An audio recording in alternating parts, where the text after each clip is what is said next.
जो मोदी का यार है वो गद्दार है, यानी कि साला आपके हिसाब से पाकिस्तान के लिए शेख बिन जायद गद्दार है, वो इजिप्ट के जो है अलसीसी वो गद्दार, सब गद्दार है आपके लिए। अब आप किसी से दोस्ती नहीं कर पाएंगे क्योंकि शेख अल जायद ने तो फ्रेंडशिप बैंड बांधी, मोदी का यार है, जो फ्रेंडशिप बांधे वो यार ही हुआ ना, दोस्त हुआ ना। तो शेख बिन जायद जो है वो मोदी के यार है, आपकी डेफिनेशन क्या, वो पाकिस्तान के गद्दार है।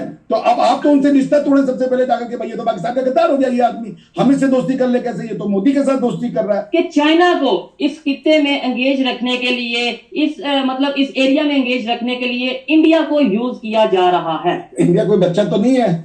अब ये तो वही बात हो गई, डेमोक्रेसी का मतलब विल ऑफ गॉड नहीं चलेगा, विल ऑफ पीपल चलेगा। आपने क्या किया, डेमोक्रेसी के थ्रू विल ऑफ पीपल कर दिया है।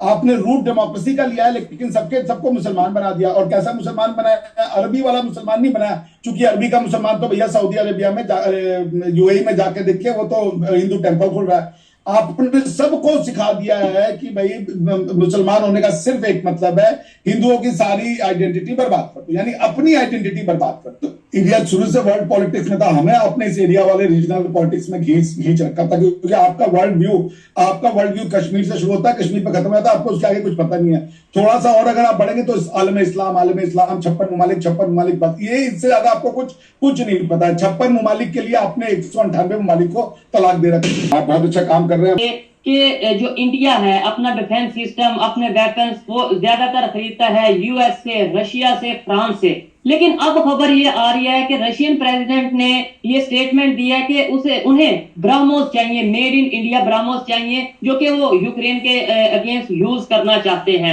इसके ऊपर हम बात करेंगे, क्या कहना चाहेंगे सर, जितनी तेजी से इंडिया ने अपने डिफेंस सिस्टम को बेहतरी की तरफ ना सिर्फ लेके गया है बल्कि एक्सपोर्ट की तरफ लेकर गया है, और रशिया जैसा कंट्री ब्रह्मोस लेना चाह रहा है इंडिया से, क्या कहेंगे इसके ऊपर?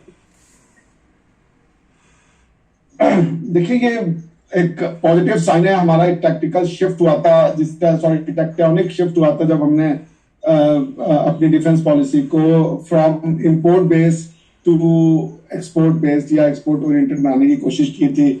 उसमें हमने कई कंट्रियों के साथ पहले जब मेरे ख्याल से वॉसेनार रिजीम है, जिसमें यह था कि जब आप उस ग्रुप के मेंबर नहीं होते, वासनार ग्रुप के या मेरे ख्याल से कोई और ग्रुप उसका नाम है, तो आप joint production of missile 500 kilometre से ज्यादा का नहीं कर सकते। तो ऐसे समय में रशिया हमारे साथ आया और रशिया ने मिलकर के हमारे साथ ब्रह्मोस मिसाइल की joint production, research and development, supersonic missile है ये, उसकी शुरुआत की थी।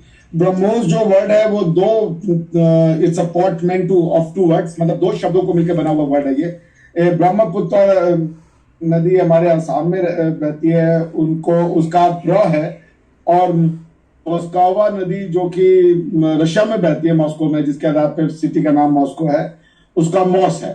तो that together, added together they become BrahMos, ठीक है ना। So that means India and Russia coming together. इसके पहले जो रशियन यूक्रेन वॉर में जो मिसाइल यूज कर रहे थे वो था P-800।